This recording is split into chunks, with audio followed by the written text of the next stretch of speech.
Marty, this has been an extraordinary 72 hours. It's calmed down now, but there was definitely, yes. And I mean, Sunday, Monday, Tuesday were, yes, there's no other way to put it. Extraordinary. And opinions have been flying, emotions have been going all over the place. And even on my channel, man, people got mad. I had a net loss of subscribers in today. Wow. Now, not a massive. Do you think it was real? Like you like people literally said, I'm unfollowing you, or was it a purge? Yeah. Because yeah, there are occasional purges, right? Yeah, no, it was not a purge. It was people with that did not agree with the sentiment that I had in my video this morning. Wow. And yeah, and the sentiment was, well, actually, you know what? Let's get into it, because it was an interesting one. We've been talking a lot over the past little while of the Canadian opinion of what's been going on during this whole trade thing. The tariffs about to come on, and whether or not Canada's joining the U.S., the 51st state, tariffs, all of this stuff. Yeah. And I thought, I'm going to put out a video to express to Canadians that have been thinking nothing but about themselves what the Americans actually think of this situation. Because I come from both sides of this. I come from both sides of this. You got the two flags behind you, right over your shoulder, if you got the two flags. That's right. And boy, oh boy, people did not like the opinion of the Americans. And the opinion that came across of the Americans was, what? Canada? Who cares? And at the end of the day, for a lot of Americans, that's what they were thinking. They were thinking, whatever, this is not even a battle. This isn't something that we really care that much about. And in fact, this is kind of a joke to us. Like, watch the Canadians run, watch them do their thing. And when you point that out, I think it's because of decades and decades of Canadians being taught that Canadians are better. We somehow have a magical thing as soon as you get to that borderline that Canadians are more well educated and everything is fancy free and great in the country. And I just laid it out that that's not the truth. That isn't the truth. In fact, in current years, you know, the whole myth of great healthcare system is out the window. I showed a video of people waiting in line for hours at the hopes that they could get a family doctor because one practitioner was opening up in their neighborhood. Like, this is the reality of Canada. Canada has been going downhill fast. And absolutely. Can I say something? You know, like, remember when Trudeau came back in power in 2015, he says, like, Canada's back. No, we're not. I mean, I travel a lot for work. I traveled a lot. And you're absolutely right. We're not as important as we think we are around the world, you know, like, so I guess they call it, they have a term for it. It's main character syndrome. It's when you think that the whole world revolves around what's going on in your life, and that you're the center of attention. And the reality is, no, we're a part of the North American community. We're a part of a lot of things, but we're a part of a lot of things. We are not the focus of almost anything. We're 40 million people on a planet of 8 billion. Yeah. Like, you know, like there's I don't want to interrupt too much, but I think at last count, there are 30 cities in China alone that have more than 10 million people each. You know what I mean? Like, it's like, you know, like, yeah, there's anyways. So yeah. So the events of this week brought out some weird sentiment. Do you want to show the video, or are you just going to talk about it? Or I'm not going to show my whole video, because that was like a 10-minute video. But there was the segment from last week that I included in the video of you talking about. You were talking about, you know, Canadians going to America, and how a lot of Canadians just wouldn't cut it when it comes to work ethic and all that. Now, there was a little bit of pushback that I kind of agree with. Like, obviously, haven't been to Portland was a good comment. You know, so like there are parts of the United States that aren't the same as perhaps, you know, you worked in Texas. You talked about Houston, but it's true across the board. If you look at our productivity per capita, it's much lower than the United States as a whole. And, you know, you're trying to rule out this area, that area. The United States is a very big place. And that goes to show you that their productivity across the board is that much higher than us. As a smaller demographic, we could skew the numbers in the other way, but we don't. We actually skew the numbers downwards, and it's really regrettable. It's really regrettable because we have nobody but ourselves to blame. We can't look externally. And I know a lot of people want to and say, well, it's the WEF, it's the World Economic Forum that screwed us up, and it's these guys. We voted in Trudeau. We voted for these governments over and over again. We didn't get involved in, in academia and say enough with this socialism crap already. We didn't do that. We dropped the ball, and it's our society. We got to own it. Yeah, and there was a bit of awakening finally this week, but then people started waking up, right? The whole, hey, Team Canada. What did I hear this week? I heard Team Canada. I heard, hey, we should have diversified our economy. We should have done this. We should have done that. We should have done this. But it all went back to the wayside. I just want to say one thing. When you tell people the truth, like sometimes, people don't want to hear the truth, and it always hurts. And yeah, so what you and I were doing, we were telling people the truth. I stand by that sentiment that Canadians wouldn't make it into the US. It's just, I get the same reaction when I tell people in Canada, for instance, I always hear Canadians go, oh, I pay a lot of taxes, right? And when I point out that you actually don't, because and everybody gets offended, and I go, well, look, here's the data from the government of Canada. Here's all the T1s filed last year, and the average Canadian pays 12% taxes. So, like, stop. I'm just giving you the fact. But everybody, it's just stats, folks, and we're putting. Yeah, I mean, and that's the nature of a progressive tax rate, where you're really burdening more the productive members of society, and those are the people you want to stick around. But I don't want to get hung up on the number. I'm just saying, like, a lot, everybody always thinks of themselves as like, I'm the hardest worker. I'm there's a lot of paradigms and in life. Like, we can't all be the hardest worker. Like, if I ask 15 people in a room, who's the hardest worker, and 15 people go, I'm the hardest worker. It's like, well, I got news for you. If we do an analysis, some of you are not the hardest workers. And so that's it's too bad that people get offended by stats. I think some good eureka moments came out of this, though. Yeah. And so there was one commenter that was talking about how, in their province, you have all these people that they're, even though he's going out and he's doing a lot of work, they're just sitting on the dole. So it doesn't really create much of an incentive for him to go out and work so hard. And it was like, wow, you're explaining what Ayn Rand explained years ago, what F.A. Hayek explained in The Road to Serfdom. This whole idea that if you coddle people and you take care of them and you give them entitlements, those entitlements don't just ruin those people's lives. They ruin the morale of the entire society. Totally. All the people around you, their morale is done. They say, why should I bother working? And it just goes, it's a snowball effect.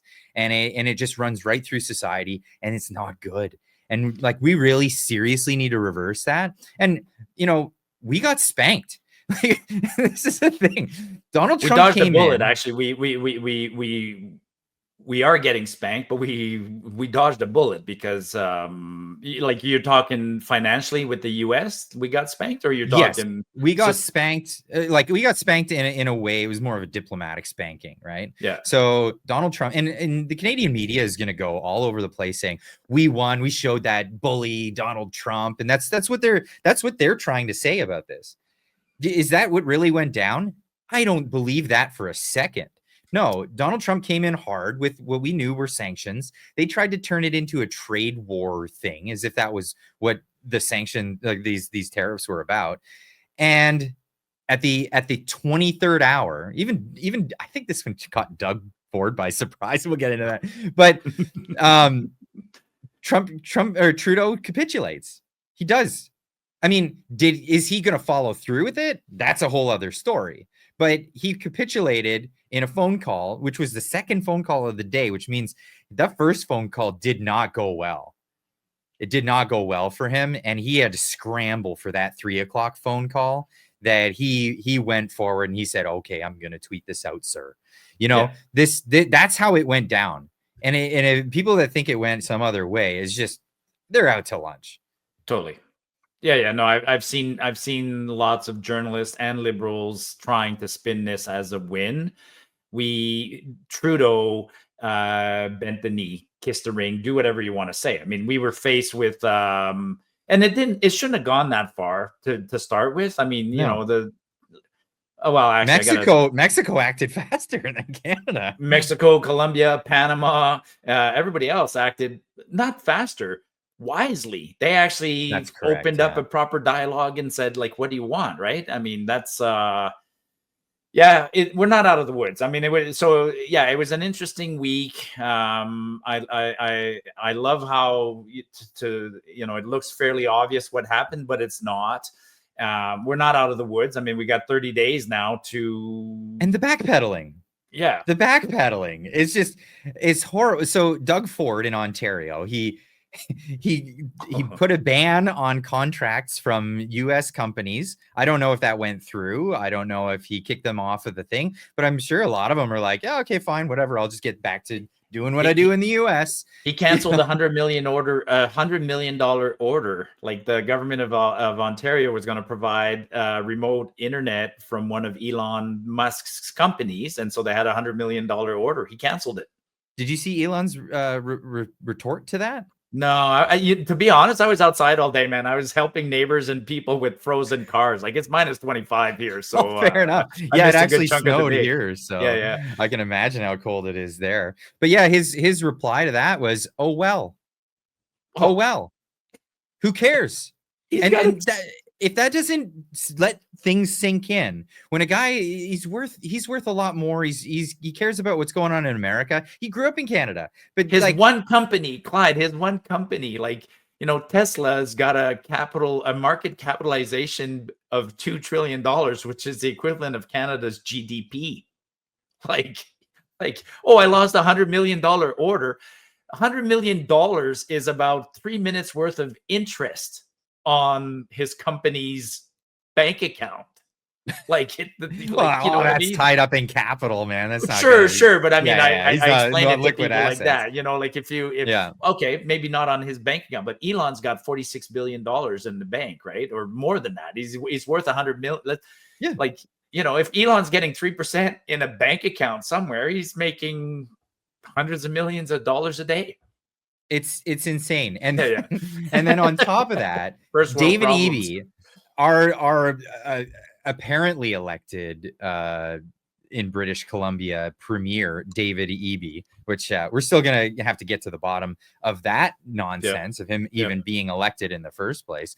But then he came forward and he had a moment. He had a moment banning the sale of American-made Red State alcohol in.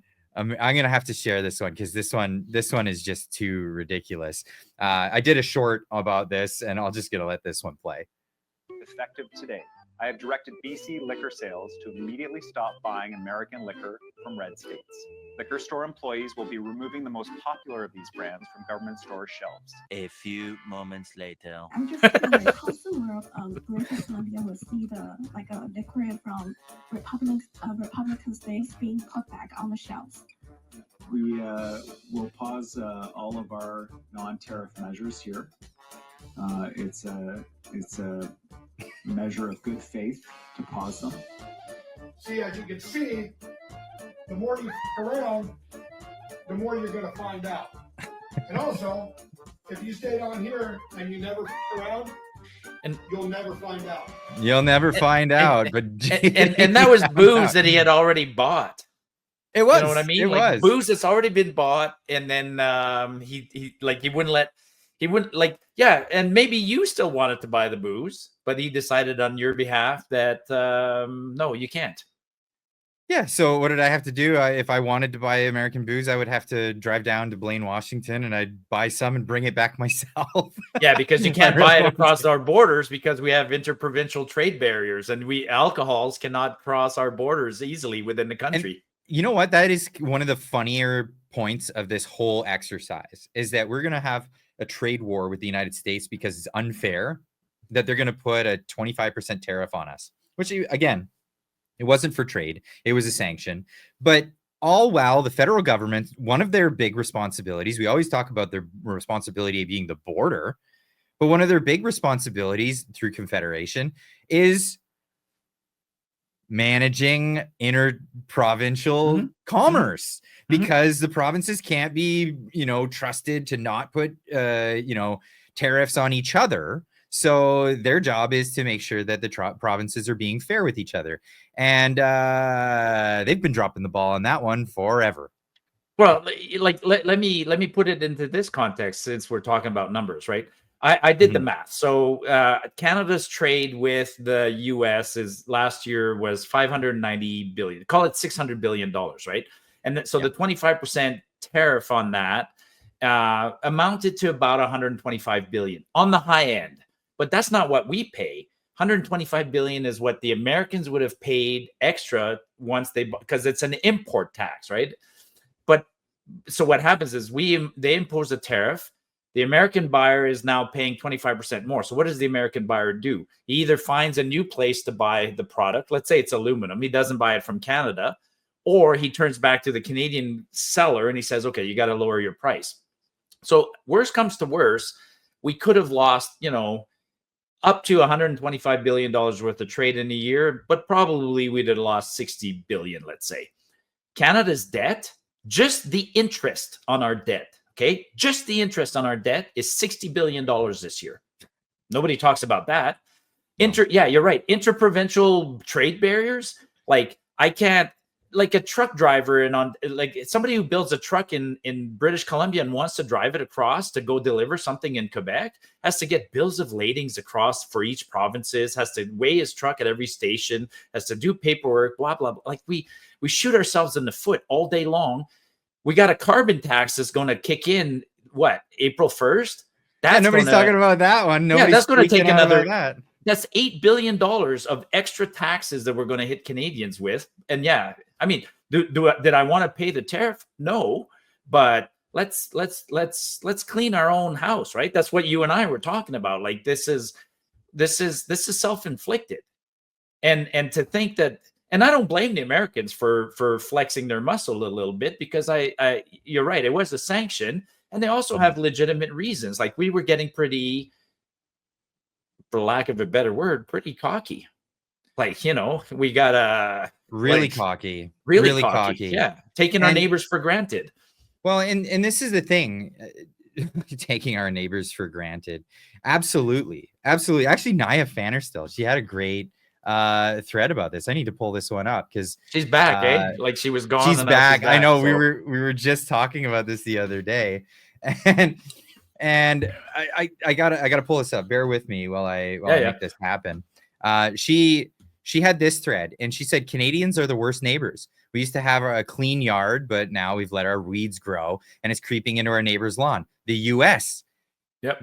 They've asked us to trim the weeds back, but we haven't done much about it for 10 years and has gotten worse. And like, she's got these grok images the whole way through, and it's great. It goes on to talk about how then we mocked them and we treated them like trash. We make fun of them on an international stage. And then one day they just said, hey, we're not going to buy your lemonade from your lemonade stand anymore. And we have a hissy fit. We freak out.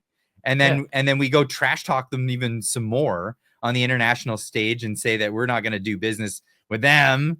And what happens? They come and they actually say that we're not going to do it. And what do? We beg them to go back to normal. We beg them to do it, and that will be better. And then we don't actually. It ends up just being a half-assed job of not actually cleaning up, and we're making the whole neighborhood look bad because their property just by being like think about Trudeau just after Donald Trump won his election and before he got inaugurated. Like he had the audacity to go on a world stage and do these interviews and say, he basically said, Americans are dumb. You guys missed the opportunity to elect a female, and instead you elected Donald Trump and blah blah blah. Like he like, that is so insulting and interfering. And I apologize. I mean, I I posted a video, or not a video, a tweet yesterday, because yesterday I had an American bourbon. I was drinking my American bourbon. I took a picture of it and I said to my American cousins, "Well played." Like, well played, you know, and actually it reminded me of a lot, not me, but what happened this week. Like, it's just business, folks. Like, it's just business. And some people lost their shit over business. It reminded me of a lot of movies where, you know, you got bad guys that shoot each other, and then afterwards they go, you know, it's just business. Like, it is just business. And so, yeah. Well, actually, Marco Rubio, he put that out very, very clearly. He was interviewed by Megan Fox. Is it Megan? Well, no, what's her name? Megan. She was on Fox. Megan Kelly. Yeah, Megan. So he was interviewed by her, and he put it out bluntly. He said a lot of these politicians don't know how to deal with Donald Trump. He's a cutthroat business guy from cutthroat New York. You know, he's made deals in with the mafia, hostile environments. Yeah. The regulation of a blue state. He's been sued a million times, right? Like, I mean, yeah. So he knows how to negotiate, and he knows how to go in with the worst deal for the other guys. It's the art of the deal, right? He goes in with, you know, I want 5% of your GDP to be spent on national defense, you know, and he's even stated that he's aiming for 3 and he'll settle for 2. He's even said it publicly, right? But these politicians don't get it. He's playing hardball, and they need to negotiate with the guy. And if you don't, it's not a threat. We're not going to become America. And I said it in my video. I think a lot of people didn't like this. Americans, especially a Republican government, does not want another California. They don't want our demographic. They don't want to take us over and make us America. But we're going to get into it. Perhaps Alberta might be up for grabs, and I don't know that it might be.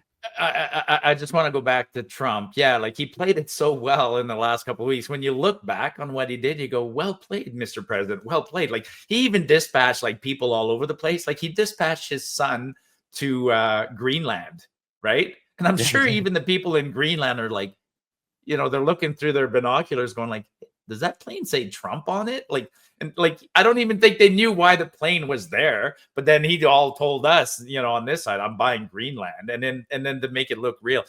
I tweeted something today. I think he played this very well. It is. And in the end, it also does send a pretty cool message to the rest of the world, right? Like, if I'm willing to pick a fight with my neighbors and my best friends and my cousins, think of what I'm willing to do to you guys. Like, he's on his way to Gaza this week, and he's probably going to go visit Saudi Arabia, and he's going to go visit Ukraine, and he's going to, you know, all those guys, hopefully they're watching CNN and CBC, and they saw what Trump's capable of doing.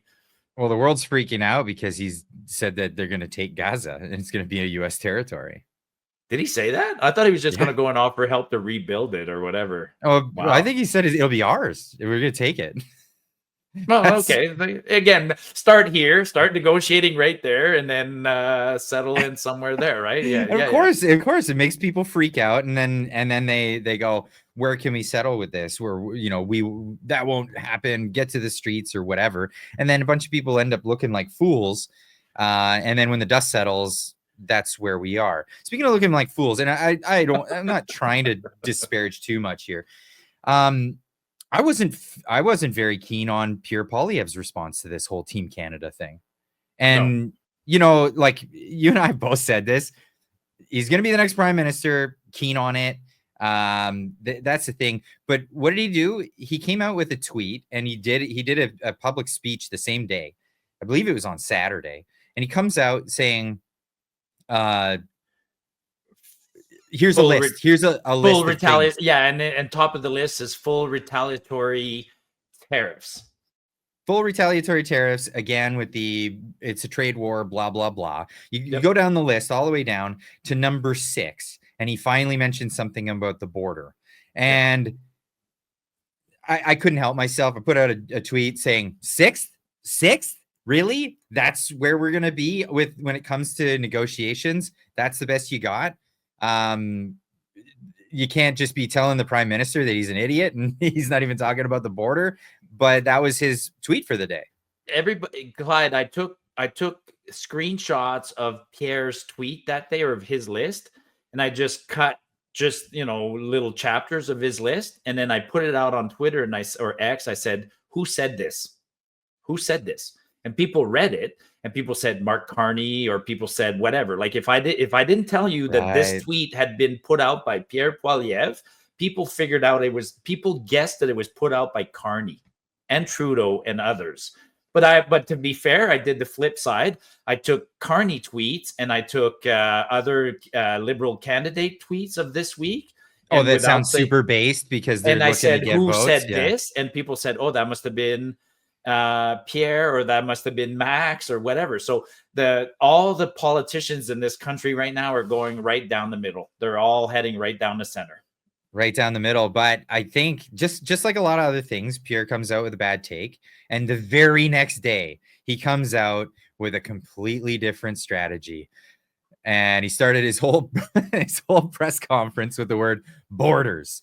Let's talk about the border and what we're going to do and what the plan is with a conservative government to do with the borders. Of course, the very next day, the Liberals came out saying the same thing. And I think Trudeau's capitulation was the campaign promise of Pierre Poilievre. Yeah. I think that's what that was. And I hate that. Like, I hate that, right? Some people say he's just being he's being a politician. You know, people say the word politician means, people, policy, popular, like they're all related. So a politician is supposed to shift with the adjust for what the people want. Some days, but I prefer the politicians who lead, who have a vision. Trump doesn't change, right? We're seeing that. Trump won't suddenly say, "Oh, well, my people want me to do this," and then make a massive adjustment. He'll adjust. I'm sure he will. That's smart. But I think the whole problem with the first Trump presidency was that he listened too much to these idiots by his side, all these Washington types. So why should we have a prime minister that's listening to the Ottawa types when Ottawa's not the ones choosing who's the prime minister next go around? Yeah. Let's just be honest with that. More turnout is going to come out, and you're going to see a lot more rural Canada voting for the next prime minister. And it's going to be Pierre Poilievre, but it's not going to be Ottawa that put him there. So maybe if I had Pierre's ear today, I would say, stop listening to Ottawa. In fact, I want to share this tweet with you. So I put this out today. I said, I think the Pierre Poilievre government is going to be exhausting. It seems like he's just behind the curve on a lot of issues and needs nudging to get on the right page on nearly every step of the way. When it came to parental rights, he was a no-show until there was backlash. Now Team Canada, retaliation tariffs, until backlash. Then he pivots to border and that bad F word that you can't say on this platform. Seems like he ends up in the right spot, but only when pushed. It's like all Canadians will have to set time aside every week to make sure he's still on the right his opinion on the trucker convoy, his opinion on the war in Ukraine, his opinion on it's always been like that. He doesn't start with a strong position. He sits and he listens, and then he joins in at the right moment. And so we don't have a lot of we don't have that kind of politician in the country. I'll even say it. Even Danielle gets a lot of credit this week for what she's done. But generally, hey, I'll tell you what. Did you see what happened yesterday and today? The Aga Khan died, right? The Aga Khan died.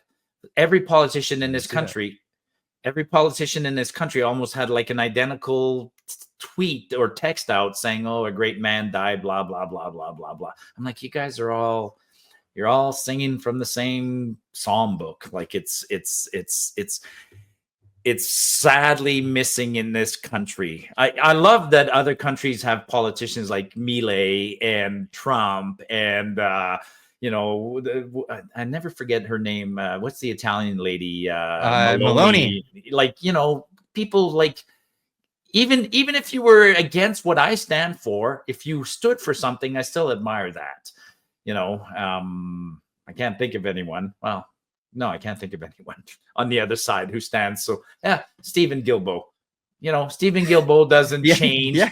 He doesn't change. He's a radical lunatic. idiot. He's a Yeah. radical idiot, but he doesn't change, right? So At least give him credit for that. Yeah. Holy cow. I Oh can't my believe God, we're we doing- found a way to give credit to Stephen Guilbeault. What the Oh, hell that's just something happened? else. Yeah, Well, yeah, credit wow. where credit's due as well. Jordan Peterson put out a video today, and this is a great one. This is a really good one. Of course, I don't have any excerpts from it because it's just the raw video here. But it's Canada must make Alberta more an offer more than Trump could, and this is where he's. That's the premise of the video, and he goes over basically the deal, the art of the deal, and the deal that Canada has had for a good amount of time, and he presents it in such a smart way. Okay, Go ahead. actually, yeah, you're making me think of something. Yeah, show whatever you want to show, but you're making me think of something. You bet. Well, I got nothing to show. Oh, Because okay. people can go check out the video. What I didn't see the video, but what Jordan, let's step back. What did we just say, right? The Americans felt abused by Canada and then decided to do something about it and flex a bit. Albertans within Canada feel the same way as Canada next to the US. So, Yes. Yeah, actually, I'll have to watch that video. It's an interesting concept. And here's the concept. Here's the idea behind it is Canada has basically made Alberta the scapegoat in so many situations. There, especially in this very one, the Team Canada thing. Team Canada was everybody but Alberta, and Alberta, you should pay the bill for this. You should be the ones footing the bill for this whole thing. Meanwhile, the only diplomacy that was coming out of this entire country was from Alberta. I mean, Yep. I think Quebec was trying, but didn't get very far with it. Legault was trying He get out there visited and- Mar-a-Lago. He actually got down to Mar-a-Lago. He did a good chunk, absolutely. But yeah, yeah, Alberta with Danielle Smith. Danielle Smith really shined in this situation. And I mean, you've criticized her quite a bit for not getting on the ball on a myriad of different issues. But in this particular situation, she didn't drop the ball. She didn't drop the on it. ball. And then for me, the events of the last few weeks, I mean, there was a big victory in the fact that, Trump kicked some sense into Canada. Like that's what he's going to do, right?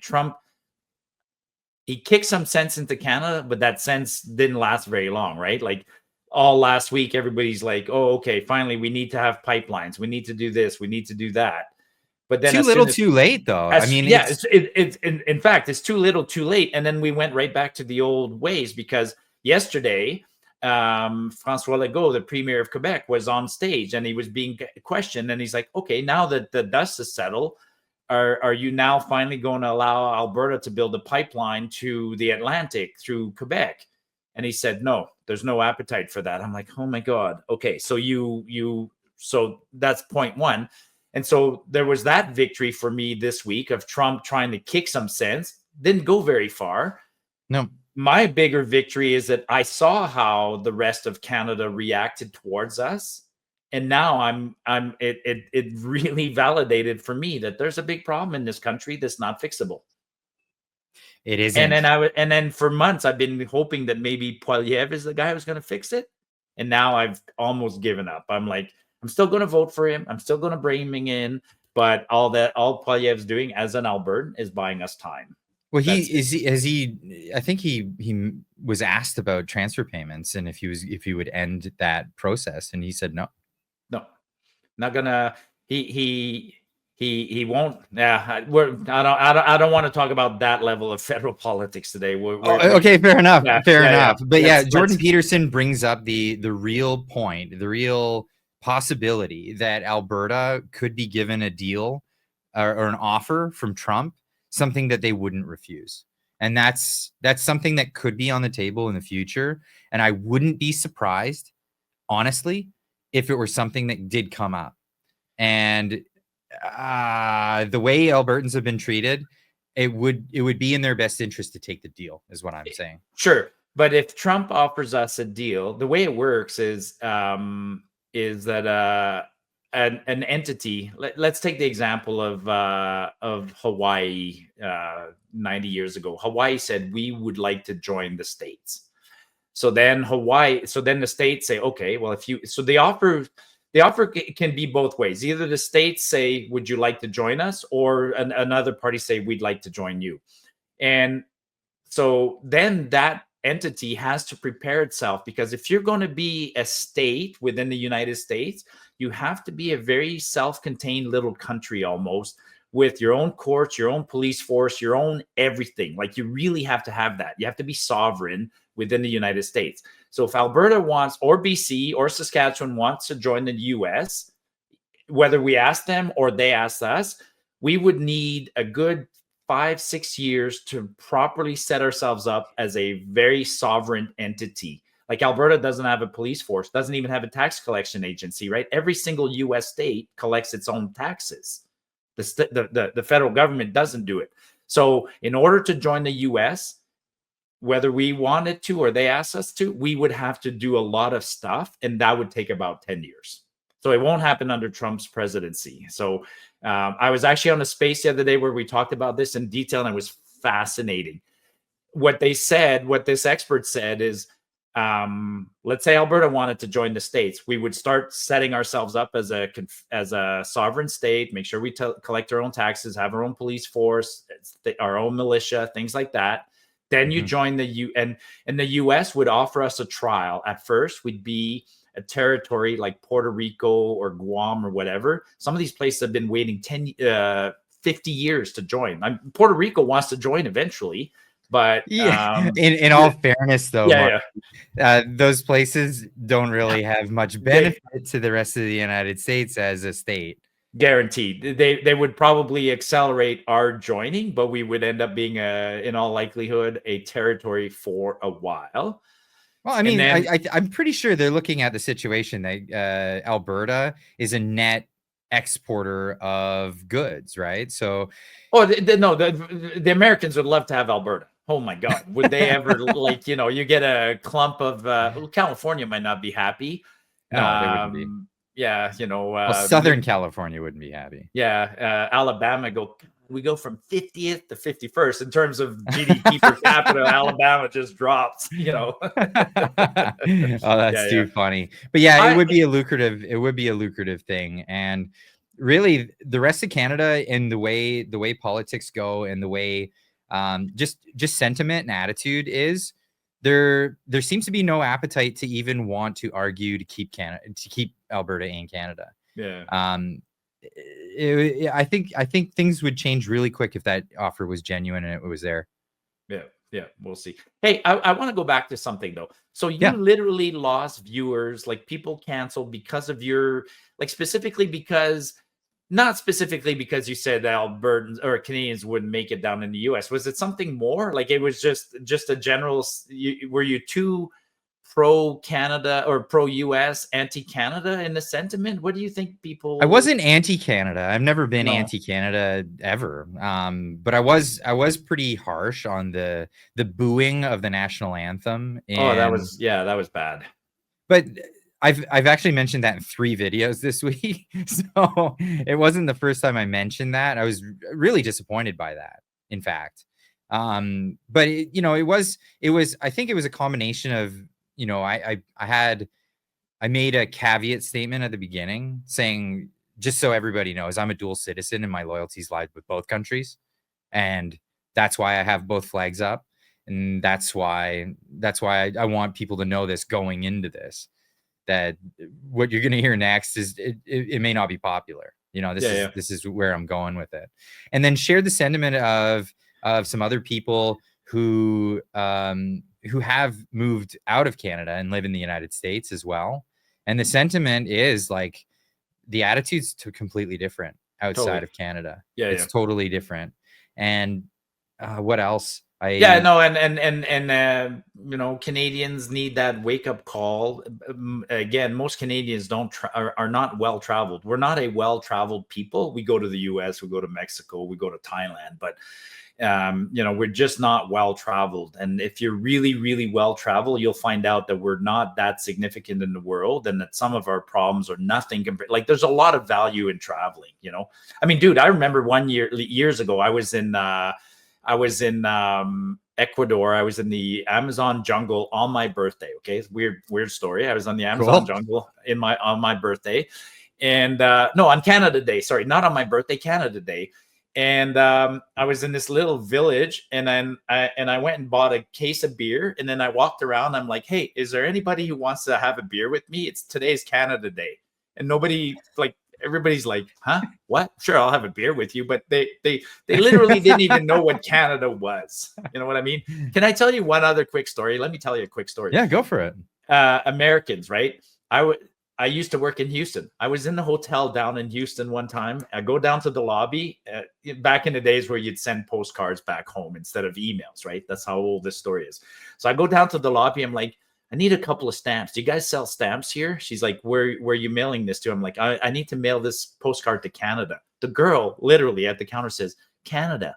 Is that like in the UK? I'm like, honey, like Canada, like the country just north. She's like, well, you all sound like you're from the UK. I'm like, holy smokes, she doesn't know where Canada is. Like, do we sound like we're from the UK to her? But I mean, a lot of Americans, yeah, as much as we can poke fun of our American cousins. I mean, our American cousins, as powerful as they are individually, they also have some pretty weird they're also not very well traveled. It's true. And that was what Mike Cernovich had put this out on Twitter, saying that he's done talking with Canadians. He's actually done with Canadians. The Canadians that he's met in America have all turned out to be really fake. And he's like, I haven't met a good one. And now when I hear Canadian, I just don't want to deal with that. So JD Vance had a really bad take like that too. Like, JD Vance had a tweet that basically said like he almost said, I have no respect for Canadians, and then you guys are just a bunch of rubes. I'm like, holy smokes, dude. Like, no need to get that personal, So it was harsh, but so, I replied to his tweet saying, well, there is some truth to that statement, because just like in Canada, a majority of the Americans that you run into are going to be, liberal city douchebags. Like, that's what's going to happen. And in America, it's probably, it leans that way. You're going to get, douchebags from Toronto, jerks from Ottawa, that kind of thing. And that's what people are meeting. And that's what our representation is around the world. To be honest, I was a little disappointed on both sides, but perhaps more with some of the American sentiment in the last couple of days. Like, it's okay to have this trade, imbalance and to bicker a little bit, but in some instances, it did go too far. I mean, we are America's number one ally, man. Like, we've been through thick and thin with those guys. Like, we took it on the chin with you guys. Like, we joined World War II before you did. And then when you were in trouble, we helped you. We helped you in Korea. We helped you in Vietnam. We were the first ones. As soon as the Twin Towers came crashing down and you guys needed to go to Afghanistan, who was there with you, man? Like, we fought in Afghanistan alongside the Americans for 10 years. Like, so, and we share were we in Nam? I said Korea, but a lot of us were in Nam also. Like, we were not in Nam officially. Oh, okay, yeah, because I thought there was but a lot of Canadians wanted to help and fight, and there was a large percentage of American soldiers were from Canada. Like, because I know when it comes to that conflict, the sentiment the Americans have is, well, yeah, Canada's the place where the draft dodgers went. Sure. But I mean, that, what are we supposed to do? Like, turn them away? But beyond Vietnam, which, by the way, was an ugly war for them, right? I mean, absolutely, how they treated their veterans was no, don't fault us. So. But, we have an unguarded border. We play sports against each other. We have family. I mean, God, I have family over there. You got family over there. We move almost back and forth. We share a common language. Like, come on, like, to suddenly turn on us and attack us. I think it went both ways though, and this is why it's Yeah. ugly, and I hated it. And Yeah. I was calling out the actors on both sides. Well, I was really calling out the Canadians in my video. Maybe that's the sentiment that people didn't like. Jordan Peterson put this in his video. He was talking about how after he came back from, I think he was at Harvard University, and he went back to the University of Toronto, and he had American friends come visit him, and he wanted to show them around, and he was just astonished at how horribly they were treated, how absolutely horribly they were treated as Americans going to a Canadian institution. Now, like maybe likely if you went to, you know, a bar or whatever, you wouldn't get treated quite the same. But in academia, the way they treat Americans, just knowing that they're American, was absolutely just abhorrent. And that it extends to what I said before. There's been this anti-American sentiment my whole life. I know, because I've been a dual citizen my whole life. Anytime I mention it, I get the gears from people.